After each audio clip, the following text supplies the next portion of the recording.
آخری ہتھیار قسط نمبر 30۔ جدید میک اپ کے چمتکار نے جان رائٹ اور ڈورتھی کے حلیے یکسر تبدیل کر دیے تھے۔ اب جب تک ان سے بات نہ کی جائے ان کا پہچان لینا ناممکن تھا۔ اردو بولنا ان کے لیے کوئی مسئلہ نہیں تھا، مگر مقامی لب و لہجہ اپنانا ان کے بس سے باہر تھا۔ جان رائٹ نے ان باشندوں کا روپ دھارا تھا جن باشندوں کے پاس امریکن پاسپورٹ تھے۔ پاسپورٹ اور دیگر کاغذات کی روح سے وہ دونوں میاں بیوی تھے۔ راستے میں 2 جگہ انہیں چیک کیا گیا تھا۔ چیک پوسٹوں پر موجود پولیس والوں نے انہیں مشکوک نگاہوں سے دیکھا تھا، مگر حیدر عباس کی حاضر جوابی کے سبب وہ بخیر و خوبی چیک پوسٹیں کراس کر گئے تھے۔ اب آگے کچھ رہائشی علاقے، کچھ پہاڑی اور جنگل تھا۔ وہ تینوں تیز قدموں سے چل رہے تھے۔ جان کے کندھے پر چمڑے کا بیگ جھول رہا تھا، ڈورتھی کے پاس ہینڈ بیگ تھا اور ان کا تیسرا ہمسفر حیدر عباس خالی ہاتھ تھا۔ گزشتہ چند ماہ میں حیدر عباس نے جو پھرتی اور مصدی دکھائی تھی وہ جان رائٹ کے لیے حیران کن اور تسلی بخش تھی۔ حیدر عباس کی جافشانی، مربوط حکمت عملی اور برق رفتاری اسے جان رائٹ کے اہم ترین بندوں میں کھینچ لائی تھی۔ جان اس اتفاق پر بہت حیران و پریشان ہوا تھا جو 15-20 دن قبل رونما ہوا تھا۔ وہ ڈورتھی، کولن اور ہیری کے ساتھ میٹنگ میں مصروف تھا۔ اچانک تپائی پر پڑے ہوئے ٹرانسمیٹر نے کچھ آوازیں کیچ کی۔ آوازوں پر وہ اس لیے چونکے تھے کہ ان میں شانی کا نام لیا گیا تھا۔ جان رائٹ اپنے ساتھیوں کو خاموشی ہونے کا اشارہ کر توجہ سے گفتگو سننے لگا۔ وہ جیسے جیسے گفتگو سنتا جا رہا تھا حیرانی سے لپیٹ میں لیتی جا رہی تھی، کیونکہ میٹنگ میں فاروق بلوچ، عبدالبارک اور حیدر عباس پر گفتگو ہو رہی تھی۔ پھر وہ بری طرح چونک پڑا جب ان کے 3 خفیہ ٹھکانوں پر حملے کا پروگرام بنا۔ وہ ساری صورتحال سمجھ گیا۔ فاروق بلوچ کے اغوا اور قتل کرنے والے وہی لوگ تھے۔ فاروق بلوچ انہیں ہوم منسٹر عبدالبارک، حیدر عباس اور 3 خفیہ ٹھکانوں کا بتا گیا تھا۔ اس گفتگو میں بار بار شانی کا نام پکارا گیا تھا۔ اس کی موجودگی سے بات ثابت ہو گئی تھی کہ شانی کوئی عام لڑکا نہیں، کسی پرائیویٹ سراغ رساں ادارے کا سرگرم رکن یا رہنما ہے اور یہ ادارہ ان کے خلاف برسر پیکار ہے۔ یہ بات وہ تھامس کو روانہ کی گئی رپورٹ میں بتا چکا تھا۔ جان رائٹ نے فوراً حیدر عباس کو بلا لیا۔ حیدر عباس نے بتایا تھا کہ ان تینوں ٹھکانوں میں ہمارا اسلحہ سمیت بہت سا دوسرا سامان پڑا ہوا ہے۔ جان کے پاس اتنا وقت نہیں تھا۔ بحالت مجبوری اس نے حیدر عباس کو تینوں ٹھکانے تباہ کرنے اور عبدالبارک کو راستے سے ہٹانے کا حکم دیا تھا۔ اس کے بعد حیدر عباس جان کے انتہائی قریب آ گیا تھا۔ اس وقت وہ ایک اونچی چٹان پر پہنچ کر رک گئے۔ انہیں چٹان کے اس پار اترنا تھا۔ وہ اس انداز میں بیٹھ گئے کہ اس پار والے انہیں دیکھ نہیں سکتے تھے۔ جان نے تھوڑا سا اوپر ہو کر دوسری جانب دیکھا۔ وہ خاصی بلندی پر موجود تھے۔ نیچے مزید چھوٹی چٹانوں کا سلسلہ پھیلا ہوا تھا۔ جان رائٹ نے اشارے سے حیدر عباس کو وہاں دیکھنے کو کہا۔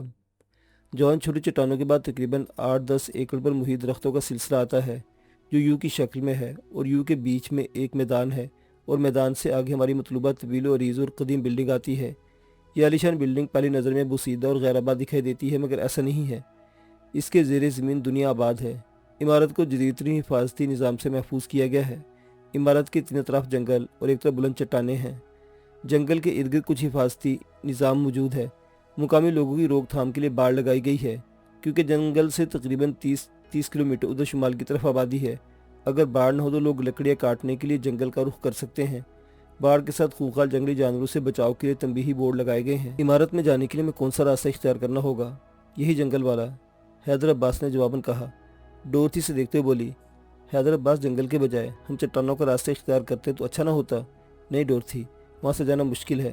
چٹانوں میں کئی جگہ سیکورٹی فورسز کے جوان مورچہ بند رہتے ہیں، جبکہ جنگل میں صرف خفیہ کیمرے نصب کیے گئے ہیں۔ حیدر عباس، تمہارے اندازاً اندر تمہارے کتنے آدمی موجود ہیں؟ 2۔ حیدر عباس نے کہتے ہوئے ڈورتھی کو اشارتاً کچھ کہا۔ اس کے اشارے پر ڈورتھی نے ہینڈ بیگ سے ایک نقشہ نکالا۔ حیدر عباس نقشہ لیتے ہوئے ایک جگہ پر انگلی پھیر کر بولا، ہم یہاں کھڑے ہیں۔ اس چٹان سے ایک راستہ بل کھاتا ہوا نیچے جنگل میں جاتا ہے۔ نیچے اترنے میں ہمیں آدھا گھنٹہ لگے گا۔ اب سے ٹھیک 1 گھنٹہ بعد عمارت میں لنچ بریک ہوگا۔ بریک کے دوران میرا ایک آدمی ان دونوں کیمروں کو آف کرے گا، جبکہ دوسرا آدمی سائرن سسٹم میں خلل ڈالے گا۔ چونکہ آدمی کنٹرول روم میں ہوتا ہے، اس لیے جن کیمروں کو آف کرے گا اس کی اطلاع اسے دینا پڑے گی۔ اطلاع کے بعد ٹیکنیشین کو کیمروں تک پہنچنے میں 20 منٹ لگتے ہیں۔ ہمیں نہ صرف ان 20 منٹوں میں جنگل کا ایریا کراس کرنا ہے، بلکہ کیمروں میں خلل بھی ڈالنا ہے۔ حیدر عباس نے نقشے میں لگائے 2 دائروں پر انگلی رکھتے ہوئے کہا، گڈ جاب حیدر عباس، چلو ہمیں وقت ضائع نہیں کرنا چاہیے۔ جان رائٹ نے تحسین آمیز نگاہ سے اسے دیکھتے ہوئے کہا۔ حیدر عباس پھرتی سے نیچے اترنے لگا۔ اس کی پیروی میں جان اور ڈورتھی بھی نیچے اترنے لگے۔ نقشہ حیدر عباس کے ہاتھ میں ہنوز موجود تھا۔ وہ نقشے پر لگائے گئے نشانات کی روشنی میں چل رہے تھے۔ 25 منٹ میں وہ نیچے باڑ کے پاس پہنچ گئے۔ جہاں وہ کھڑے تھے وہاں جالی کا جوائنٹ تھا۔ ایک نظر میں دیکھنے پر باریک تاریں بندھی ہوئی لگتی تھی، مگر حیدر عباس نے انہیں ہاتھ سے جدا کیا تو وہ علیحدہ ہو گئی۔ اس کے بندے بخوبی کام کر چکے تھے۔ وہ بآسانی جنگل میں داخل ہو گئے تھے۔ حیدر عباس نے ایک درخت کے پاس رک کر ٹائم دیکھا۔ انہیں بھی آدھا گھنٹہ انتظار کرنا تھا۔ آدھا گھنٹہ وہ دھیمی آوازوں میں پلان پر ڈسکس کرتے رہے۔ جان رائٹ نے نقشہ اچھی طرح ذہن نشین کر لیا تھا، اس لیے آدھے گھنٹے بعد جب وہ جنگل میں چلنے لگے تو جان کے پیروں میں جیسے بجلیاں بھر گئی تھی۔ حیدر عباس نے پہلا کیمرہ دیکھ لیا تھا۔ جان نے اسے آگے جانے کو کہا۔ حیدر عباس اور ڈورتھی دوسرے کیمروں کی تلاش میں آگے بڑھ گئے۔ جان رائٹ کیمروں پر جھک گیا۔ حیدر عباس نے دوسرا کیمرہ تلاش کر کے اس میں ہلکی سی گڑبڑ کر دی تھی۔ 15 منٹ میں وہ جنگل کراس کر کے میدان میں پہنچ گئے تھے۔ اس کے بعد عمارت تھی جس کو حیدر عباس نے میدان کہا تھا، وہ دراصل عمارت کا وسیع صحن اور اجڑا لان تھا۔ وہاں وسیع سوئمنگ پول نظر آ رہا تھا جو عدم توجہی کی وجہ سے بالکل سوکھا پڑا تھا۔ سوئمنگ پول گھر سے ہٹا ہوا تھا۔ میدان میں موسری نہر بنائی گئی تھی، مگر عرصہ دراز سے نہر کا پانی رکا ہوا تھا۔ اس پر توجہ نہیں دی گئی تھی، جس کی وجہ سے پانی پر کائی جمی ہوئی تھی۔ لان مرجھایا اور سوکھا ہوا تھا۔ سوکھے پتے ہر طرف بکھرے ہوئے تھے۔ گھاس بھی دھوپ میں جل گئی تھی۔ سوکھے درخت بھی بہت نظر آ رہے تھے۔ میدان میں کچھ جنگلی جانور گھوم رہے تھے۔ جہاں وہ لوگ کھڑے تھے وہاں سے طویل اور عریض قدیم عمارت صاف نظر آ رہی تھی۔ عمارت بھی باہر سے بوسیدہ اور غیر آباد لگتی تھی۔ جان نے سوالے نگاہوں سے حیدر عباس کو دیکھا۔ یہی عمارت ہے جان، یہ بظاہر بوسیدہ اور غیر آباد لگتی ہے، مگر اس میں جدید ترین حفاظتی نظام لگایا گیا ہے۔ اس کے اندر زیر زمین ایک دنیا آباد ہے۔ حیدر عباس نقشے میں سوئمنگ پول سے 6 میٹر جنوب کی طرف درختوں کے پاس مین ہول ہے، جس میں 80 انچ نکاسی آب کا ایک پائپ ہے۔ اس پائپ سے ہم اندر جانے کی کوشش کرتے ہیں۔ ٹھیک ہے جان، چلو برق رفتاری مگر احتیاط سے۔ اونچی گھاس میں کرولنگ کرتے ہوئے مین ہول تک پہنچ چکے تھے۔ تینوں نے مل کر مین ہول کا بھاری بھرکم ڈھکن اٹھایا۔ مین ہول بہت بڑا تھا، نیچے جانے کے لیے سیڑھیاں تھیں۔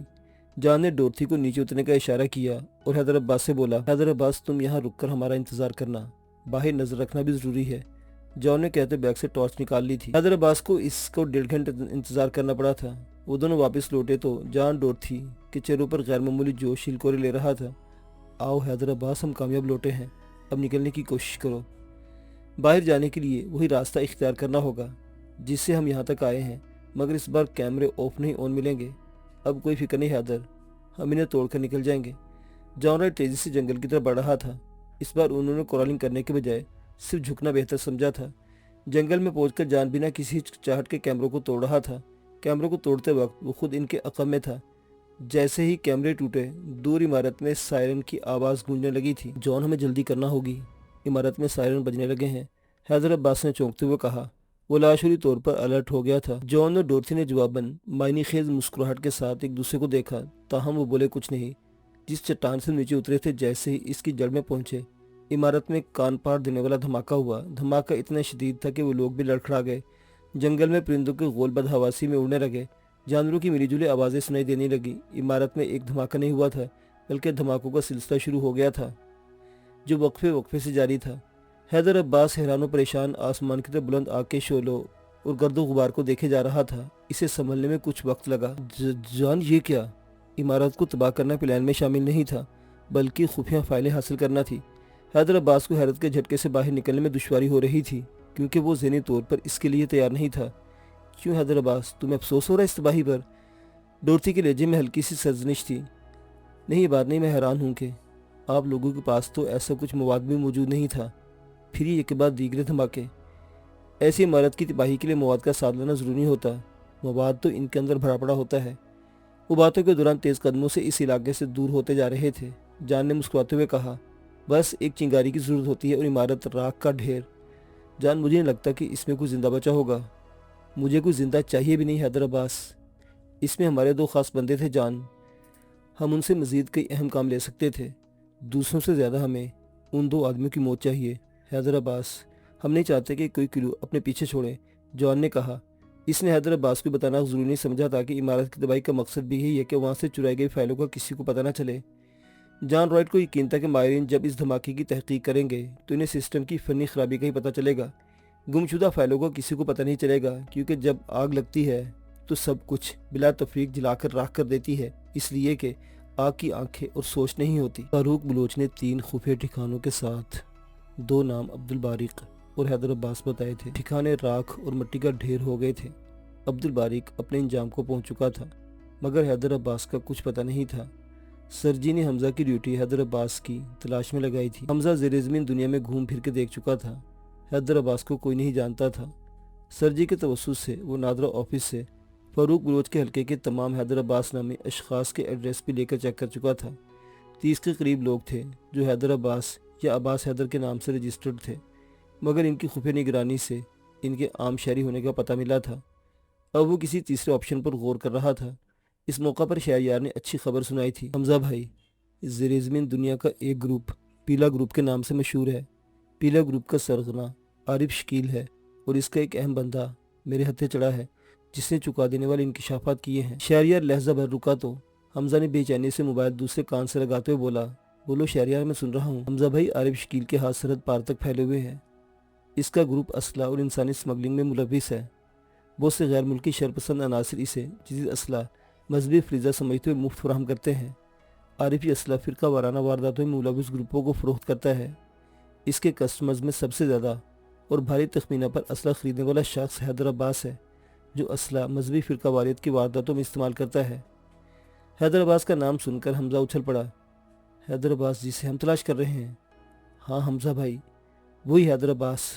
وہ عارف کو منہ مانگی رقم پیش کرتا ہے، تاہم وہ یہ نہیں جانتا کہ عارف یہ اسلحہ کہاں سے لاتا ہے۔ عارف شکیل حیدر عباس کے ہاتھوں اغوا کیے گئے کئی مذہبی رہنما سرحد پار پہنچا چکا ہے۔ اس کا مطلب ہے حیدر عباس ہی نہیں، عارف شکیل بھی ان غداروں میں شامل ہے جن کا وجود پاک دھرتی سے مٹانا ہوگا۔ یہ گندگی ہماری پاک سرزمین پر بوجھ ہے۔ عارف شکیل کا کچھ پتہ چلا؟ وہ کہاں ملے گا؟ حمزہ نے نفرت انگیز لہجے میں کہا، ان دنوں وہ ایران گیا ہوا ہے، پرسوں اس کی واپسی ہوگی۔ سرحد پار آنے جانے کے لیے وہ کون سا راستہ اختیار کرتا ہے؟ سمندری راستہ۔ عارف شکیل مجھے بڑی مچھلی دکھائی دے رہا ہے۔ یہ کام کسی عام گروپ کا نہیں ہو سکتا۔ ان کے ہاتھ یقیناً اوپر تک ہوں گے۔ ہم کئی سفید چہروں سے جھوٹ کا ملمہ اتار سکتے ہیں۔ حمزہ نے پرسوچ انداز میں کہا، آپ ٹھیک کہتے حمزہ بھائی۔ شہریار، تم شامل اور صداقت تیار رہنا۔ میں پرسوں عارف شکیل سے دو ہاتھ کرنا چاہتا ہوں، اور ہاں، اس آدمی پر گہری نگاہ رکھنا، ہمیں اس سے مزید اہم باتیں پتہ لگ سکتی ہیں۔ آپ فکر نہ کریں حمزہ بھائی، میں اسے ایسی حالت میں لے آیا ہوں کہ وہ صرف بول اور دیکھ سکتا ہے، کچھ کرنے کی سکت سے محروم ہو چکا ہے۔ حمزہ نے رابطہ منقطع کیا اور فوراً جوابی سر جی کو کال ملائی۔ سر جی کے لائن پر آتے حمزہ نے انہیں پوری تفصیل بتائی، جسے سن کر بولے، یہ بہت بڑی کامیابی ہے حمزہ، اور تمہارا خیال مجھے درست لگتا ہے ہو سکتا ہے عارف شکیل ہمارے لیے حیدر عباس سے زیادہ اہم ثابت ہو۔ جی ہاں سر جی، جب اس گروپ کا ایک عام شخص اتنا کچھ جانتا ہے تو سرغنہ کیا کچھ انکشاف کر سکتا ہے۔ عارف شکیل جیسے سرحد پار سے لوٹے سے دبوچ لو، میں اس طرف بھی رابطہ کرتا ہوں، سر جی نے کہا۔ حمزہ کو شانی کا خیال ہے تو بولا، سر جی شانی سے کافی دن سے بات نہیں ہوئی ہے، شانی بھی بہت کامیاب جا رہا ہے حمزہ، پچھلے کئی دنوں اس نے بہت سی اہم کامیابی سمیٹی ہے۔ ہر مہینے کے آخر میں ہم لوگ ایک میٹنگ میں اکٹھے ہوا کریں گے تاکہ ایک دوسرے سے مل بیٹھنے کا موقع میسر آ سکے۔ ٹھیک ہے سر جی، حمزہ نے کہا۔ سر جی نے رابطہ کاٹ دیا تھا۔ کرۂ ارض کے تمام ممالک معاشی ترقی کے لیے زیادہ سے زیادہ توانائی چاہتے ہیں۔ تیل اور گیس توانائی کے بنیادی عنصر ہیں۔ جن ممالک نے ان کے ذخائر سمیٹے وہ ترقی کی راہ پر گامزن ہوئے اور ملک کو ترقی کی بلندیوں پر لے گئے۔ تیل اور گیس پر اپنی اجارہ داری قائم کرنے کے لیے کئی ترقی یافتہ قوموں نے ایک دوسرے کو بچھاڑنے کی کوشش کی ہے۔ مغرب نے مشرق کو لتاڑنے کی کوشش کی ہے۔ توانائی کے حصول کی جتنی اہمیت خشکی کی ہے، اتنی ہی اہمیت سمندر کی ہے۔ 70% تیل کی ترسیل کا راستہ سمندر ہے۔ اس کے علاوہ دنیا برآمدات و درآمدات کے لیے 90% بحری جہازوں پر انحصار کرتی ہے۔ ایشیائی اور خلیجی ممالک کے پاس بے پناہ وسائل ہیں، خصوصاً تیل اور گیس کے لامحدود ذخائر ہیں۔ مغرب والے چاہتے ہیں سارے کے سارے وسائل ان کی جھولی میں پکے ہوئے پھل کی طرح آن گرے۔ اس خواہش کی تکمیل کے لیے مغربی اتحاد بشمول امریکہ بحر الہند پر اپنی برتری ثابت کرنے کی تگ و دو میں لگے رہتے ہیں، کیونکہ خلیجی ریاستیں اور مڈل ایسٹ کے ممالک تیل و گیس پیدا کرنے میں اہم مقام رکھتے ہیں۔ اوپر سے کچھ ریاستیں بحر الہند میں موجود ہیں اور کچھ بحر الہند کے راستوں میں پڑتی ہیں۔ امریکہ بحر الہند کو ترجیحی بنیادوں پر حاصل کرنے کا خواہاں رہا ہے۔ امریکہ کے سابق ایڈمرل الفریڈ نے 1914 میں ہی کہہ دیا تھا کہ اگر ہمیں کرۂ ارض کے ممالک پر حکمرانی کرتی ہے تو بحر الہند پر اپنی بالادستی قائم کرنا ہوگی۔ شاید تبھی سے بحر الہند امریکہ کی توجہ کا مرکز بنا تھا، مگر سوویت یونین آڑے آتا رہا، کیونکہ سوویت یونین کی موجودگی میں بحر الہند سے زیادہ بحر الکاہل ضروری تھا۔ مگر سوویت یونین کا شیرازہ بکھرنے کے بعد بحر الکاہل سے بحر الہند کئی گنا زیادہ اہمیت اختیار کر گیا تھا۔ 48 ممالک کی سرحدیں بحر الہند سے ملتی ہیں،